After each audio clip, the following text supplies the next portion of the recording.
Dans cette vidéo, on va voir pourquoi c'est beaucoup plus simple pour toi de progresser énormément en mathématiques que tu ne le penses. Donc, le premier point, c'est un phénomène que j'ai observé quand j'étais colleur et que d'autres gens qui collaient en prépa ont observé, c'est le phénomène des exercices fantômes. La personne a résolu l'exercice, tous les éléments de la preuve sont sur le tableau, et pourtant il y a comme un peu une gêne, il y a comme une honte à dire que l'exercice est résolu. Ça arrive parfois, je dis, bon bah là, ce qu'il fallait montrer c'est ça, je suis obligé d'aller dire explicitement, bah tu as résolu l'exercice, ce qu'il fallait montrer c'est ça, ce que tu as montré c'est ça, visiblement qu'est-ce qu'on peut en conclure. Parfois les gens juste n'osent pas avoir résolu l'exercice. Et moi aussi, enfin je veux dire, on crée tous un peu un seuil en mathématiques artificiel, complètement artificiel, de niveau de difficulté qu'on ne peut pas dépasser. C'est les gens qui disent « Ah moi je vise top 10, je vise pas plus ». Moi je m'en souviens quand j'étais en prépa, très souvent dans les DM ou dans les examens, j'arrivais assez facilement à faire toutes les questions, puis ensuite les deux dernières questions, en général je les faisais pas. Parce que j'avais dépassé un peu mon seuil de questions que j'acceptais. Et les deux dernières questions, je m'autorisais un peu de pas les faire parce que j'avais atteint ce seuil de difficulté auquel je m'étais habitué. Voilà, on crée tous un peu un seuil artificiel qui n'a pas lieu d'être. Donc voilà, enlève un peu ces seuils qui n'ont pas lieu d'être. Je veux dire, il y a presque une pression sociale pour instaurer un peu cette hiérarchie, pour avoir les génies d'un côté et pour instaurer un peu ce culte du talent en mathématiques. Il y a presque une pression sociale pour le faire. Mais tu n'observes jamais des bons mathématiciens dire d'un tel ou d'un autre « Ah bah lui c'est un génie, ah bah lui il est hyper talentueux en maths ». T'entends jamais ça. Quand tu écoutes des interviews de bons mathématiciens ou de bonnes mathématiciennes, ou quand tu parles à des gens qui savent faire des mathématiques, t'entends jamais quelqu'un qui dit « Ah bah lui c'est un génie, lui il est tellement fort, c'est impressionnant ». Je veux dire, c'est complètement artificiel. Donc ne crois pas en ces seuils-là, vraiment va viser le plus loin, tu es capable de tout. Je veux dire, il n'y a rien qui m'étonnerait dans le fait d'entendre que quelqu'un qui était, je sais pas, dernier de sa classe en début de l'année et maintenant premier de sa classe, ou alors maintenant est premier de France et a majoré les concours. Il n'y a rien qui m'étonnerait.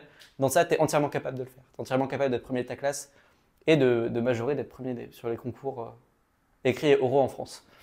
Maintenant, j'ai dévoilé un secret. J'ai donné le secret de la réussite en mathématiques. L'élément qui fait le plus, pour moi, la différence entre quelqu'un qui est bon en maths et quelqu'un qui ne l'est pas.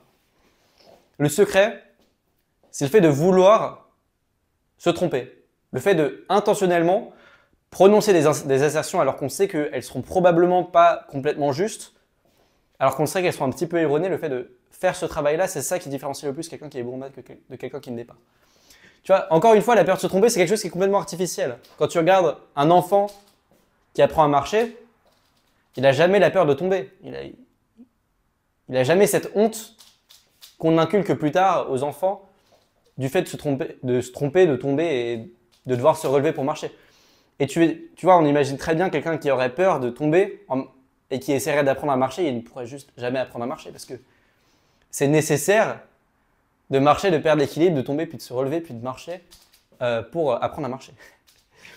Et tu vois, on pourrait imaginer à l'extrême un enfant qui aurait extrêmement honte de tomber et qui serait très soigneux dans les pas qu'il prend. Bah, il n'apprendrait jamais à marcher parce que c'est nécessaire de tomber pour apprendre à marcher. Voilà, je visualise beaucoup de gens en mathématiques être comme des gens qui ont peur de tomber en essayant d'apprendre à marcher. Je veux dire, c'est très bien d'apprendre de se tromper. Je veux dire, c'est presque une pudeur sociétale, c'est presque une pudeur collective, le fait qu'on essaie de cacher l'erreur en mathématiques et autre part. Tu vois, quand tu lis un texte de mathématiques, c'est très soin, les choses se déroulent de manière très propre.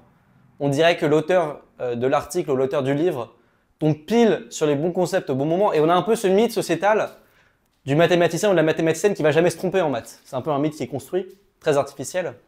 Et voilà, c'est presque une pudeur du fait d'avoir honte de ce que c'est vraiment que l'acte créateur qui passe par le fait de se tromper constamment, encore et encore. Donc voilà, c'est ça qui va faire la différence, c'est le fait d'accepter de se tromper, voire même d'aller un peu plus loin et de prendre du plaisir dans le fait de se tromper. Je veux dire, plus tu fais des mathématiques, on pourrait penser qu'à un moment l'erreur disparaît. On pourrait penser que le fait de faire des mathématiques, au début on se trompe, c'est normal, mais au bout d'un certain moment, le bon mathématicien c'est celui qui se trompe pas, mais en fait non. En tout cas, moi, plus je fais des mathématiques, plus je me trompe, mais c'est la honte de l'erreur qui disparaît. C'est plutôt ça qui disparaît. Il y a presque même un plaisir à se tromper.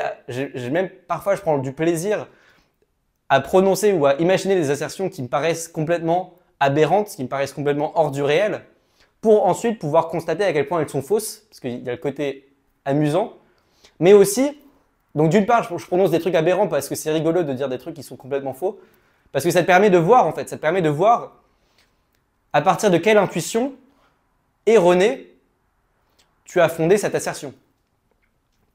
Le fait de prononcer des assertions qui sont fausses, ça te permet d'isoler les trucs que tu comprends mal sur le sujet. Le fait d'aller jusqu'au bout et d'aller oser dire quelque chose qui est faux, ça te permet de voir qu'est-ce qui est à l'origine de cette intuition qui a fait que ça déconne. Donc ça te permet de voir vraiment ce qui ne marche pas. Donc déjà, ça c'est un bon aspect. Et le deuxième aspect, c'est que dans tout ce que tu prononces de faux, il y a une petite part de vérité. Si tu as dit une assertion, même si elle est fausse, même si techniquement elle ne marche pas, il y a toujours un peu de la vérité en cette assertion-là, et c'est ça que tu peux aller creuser pour aller au plus proche de la vérité. Donc voilà.